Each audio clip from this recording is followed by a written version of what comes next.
तुम्हाला ब्लिंकिट, झेप्टो, झोमॅटो आणि स्विगी यासारख्या कंपन्यांकडून आता 10 मिनिटांमध्ये डिलिव्हरी मिळणार नाही. कारण 10 मिनिटांमध्ये ऑर्डर पूर्ण करण्याच्या दबावाविरोधामध्ये आणि त्यांच्या इतर मागण्यांसाठी देशभरातील गिग वर्कर्सनं जो लढा दिलेला त्याला आता यश आलेलं आहे.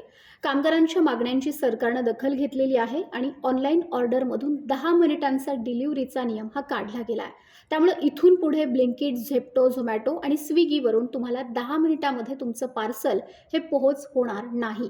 अतिशय कमी वेळेमध्ये ऑर्डर पूर्ण करण्याच्या दबावामुळे डिलिव्हरी कर्मचाऱ्यांना रस्त्यावरती जीव धोक्यात घालावा लागतो, असा मुद्दा यापूर्वी सुद्धा संसदेच्या हिवाळी अधिवेशनामध्ये मांडला गेलेला होता.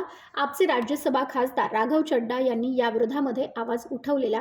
त्यांनी नुकतंच स्वतः ब्लिंकिट डिलिव्हरी एजंटच्या भूमिकेमध्ये उतरून ऑर्डर पोहोचवतानाचा एक व्हिडिओ सुद्धा सोशल मीडियावरती शेअर केलेला, जो मोठा व्हायरल सुद्धा होतोय. या सगळ्यानंतर सरकारनं हे पाऊल उचललेलं आहे. कामगार मंत्री मनसुख मांडविया यांच्या हस्तक्षेपानंतर ब्लिंकिटनं त्यांच्या सर्व ब्रँडमधून 10 मिनिटांच्या डिलिव्हरीचं जे आश्वासन आहे ते हटवलेलं आहे. त्यामुळे आता झेप्टो, झोमॅटो आणि स्विगी यांना सुद्धा याचं पालन करावं लागणार आहे. त्यामुळे आता तुमचं पार्सल तुमच्यापर्यंत पोहोचण्यासाठी तुम्हाला थोडी वाट ही पाहावी लागेल. पण डिलिव्हरी कर्मचाऱ्यांचा जीव सुद्धा तितकाच महत्त्वाचा आहे. तुम्हाला सरकारनं घेतलेल्या या निर्णयावरती काय वाटतं ते कमेंटमध्ये जरूर कळवा.